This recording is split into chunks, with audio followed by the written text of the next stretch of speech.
தாய் தமிழ் உறவுகளுக்கு வணக்கம். மார்க்சிஸ்ட் கம்யூனிஸ்ட் கட்சி தலைவர் சண்முகம் மீது நாம் தமிழர் கட்சி வழக்கு என்ற தலைப்பில் இந்த காணொளியை காண்கிறோம். செந்தமிழன் சீமான் அவர்கள் மீது கம்யூனிஸ்ட் கட்சி தலைவர் சண்முகம் பாலியல் குற்றவாளி என்று குற்றம் சாட்டினார். ஏதோ அவங்க கட்சி பெரிய யோக்கியமான கட்சி மாதிரி. அவங்க கட்சியை சார்ந்த தொழிற்சங்க தலைவர் முன்னாள் சட்டமன்ற உறுப்பினர் WR வரதராஜன் அவர்களே ஒரு பாலியல் குற்றச்சாட்டுக்கு ஆளானதன் காரணமாக கட்சி பொறுப்பிலிருந்து நீக்கப்பட்டார். மனமுடைந்து போன அந்த WR வரதராஜன் சென்னை போரூர் ஏரியில் காதலர் தினத்தன்னைக்கு அவர் ஏரியில் விழுந்து தற்கொலை பண்ணிக்கிட்டாப்புல. இது எல்லாத்துக்குமே தெரியும். கம்யூனிஸ்ட் கட்சி தலைவரே ஒரு பாலியல் குற்றச்சாட்டுக்கு ஆளாகியிருக்காப்புல. மனமுடைந்து போய் தற்கொலை செஞ்சுக்கிட்டாப்புல. இது எல்லாத்துக்குமே இந்த விஷயம் தெரியும். ஆனால் இந்த கம்யூனிஸ்ட் கட்சி ரொம்ப யோக்கியமான கட்சி அப்படிங்கிற மாதிரி இவங்க பேசுகிறாங்க. அதாவது பொது உடைமை கட்சிங்கிறது உலகத்தில் முதல்ல இருந்துச்சு.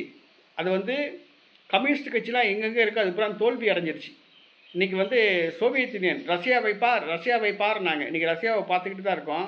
அவன் பாலுக்கும் ரொட்டிக்கும் ரஷ்யா பிச்சை எடுத்துக்கிட்டு இருக்காங்க. உலகம் முழுவதும் கம்யூனிசம் தோல்வி அடைந்து விட்டது. அதெல்லாம் பொது உடைமை கட்சி. ஆனால் இன்றைக்கி தமிழ்நாட்டில் இருக்க கம்யூனிஸ்ட் கட்சி களவாணி பயில் கட்சி. திமுக காரங்கிட்ட வாங்கி குடிக்கிற கட்சி. திமுக அமைச்சர்கள் கட்டிங் கொடுக்குறாங்க, கமிஷன் கொடுக்குறாங்க.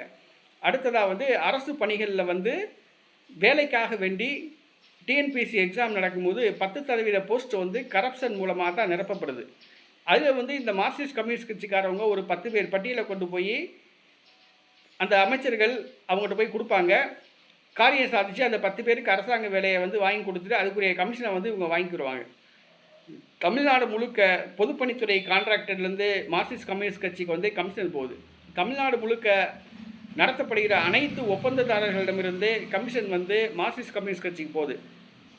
கம்யூனிஸ்ட் கட்சி ஒரு கரப்ஷன் கட்சி அப்படின்னு சொல்லலாம். இன்றைக்கி முந்தி தான் அந்த கம்யூனிஸ்ட் கட்சி போராட்ட களத்தில் இருந்துச்சு. இன்றைக்கி எந்த ஒரு போராட்ட களத்துலையும் கம்யூனிஸ்ட் கட்சி ஈடுபடவே கிடையாது. இன்றைக்கி கம்யூனிஸ்ட் கட்சியை சார்ந்த சண்முகம் சீமான் மீது பாலியல் குற்றம் சொல்லியிருக்காப்புல. பாலியல் குற்றவாளினே சொல்லியிருக்காப்புல. அவர் மீது பாலியல் குற்றம் தான் சாட்டப்பட்டிருக்கே ஒழிய அவர் பாலியல் குற்றவாளின்னு சொல்லி எந்த நீதிமன்றமும் எந்த நீதிபதியும் அறிவிக்கலை. ஆனால் சீமானை பாலியல் குற்றவாளின்னு சொல்லி இந்த மார்க்சிஸ்ட் கம்யூனிஸ்ட் கட்சி அவதூறு பரப்பிட்டு இருக்கு. ஒரு காலத்தில் 18 சட்டமன்ற உறுப்பினர்கள் இருந்துச்சு 89. இன்றைக்கி மார்க்சிஸ்ட் கம்யூனிஸ்ட் கட்சிக்கு 2 சட்டமன்ற உறுப்பினர்கள். இன்றைக்கி மார்க்சிஸ்ட் கம்யூனிஸ்ட் கட்சிக்கு கிளைகளே கிடையாது, தொண்டர்களே கிடையாது. வேறு விவரம் தெரிஞ்சவன் கூட்டணிகளை சேர்த்துக்கவே மாட்டான். ஒரு எம்எல்ஏ சீட்டை கூட கொடுக்க மாட்டான், ஒரு எம்பி சீட்டை கூட கொடுக்க மாட்டான். ஆனால் இன்றைக்கி திமுக கிட்ட வாங்கி குடிச்சிக்கிட்டு திமுகவுக்கு ஜால்ரா தட்டிக்கிட்டு இந்த மார்க்சிஸ்ட் கம்யூனிஸ்ட் கட்சி 6 எம்எல்ஏ சீட்டு 2 எம்பி சீட்டு வாங்கி பதவி சுகம் அனுபவிச்சுட்டு இருக்கு. இன்றைக்கி செந்தமிழன் சீமான் 8.1% வாக்குகளை வாங்கியிருக்காப்புல. ஈரோடு கிழக்கு தொகுதியில் 15% வாக்குகள் வாங்கியிருக்காப்புல. வர சட்டசபை தேர்தலில் 30% வாக்குகள் நாம் தமிழர் கட்சி பெரும்னு கருத்து கணிப்பு சொல்லுது.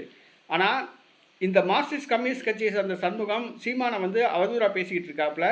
நேற்றைய தினம் நாம் தமிழர் கட்சியை சார்ந்த செய்தி தொடர்பாளர் அண்ணன் பாக்கியராஜ் அவர்கள் மார்க்சிஸ்ட் கம்யூனிஸ்ட் கட்சி தலைவர் சண்முகம் மீது சீமான் அவர்களை அவதூறாக பேசி வருகிற சண்முகம் மீது சட்டப்படி வழக்கு தொடுக்கப்படும் என்று அறிவித்திருக்காப்புல. கம்யூனிஸ்ட் கட்சி தலைவர் மீது நாம் தமிழர் கட்சி வழக்கு தொடுப்பதை நாங்கள் ரொம்ப வரவேற்கிறோம். இனி கோர்ட்டு கேஸ்னு உங்களை அலைய விடணும், படி ஏற வைக்கணும், நார வைக்கணும். கம்யூனிஸ்ட் கட்சியுடைய செயல்பாடுகளை பூரா கொண்டு போய் ஊராக பரப்பி இவங்களை கேவலப்படுத்தணும். அதுதான் நம்ம வேலை.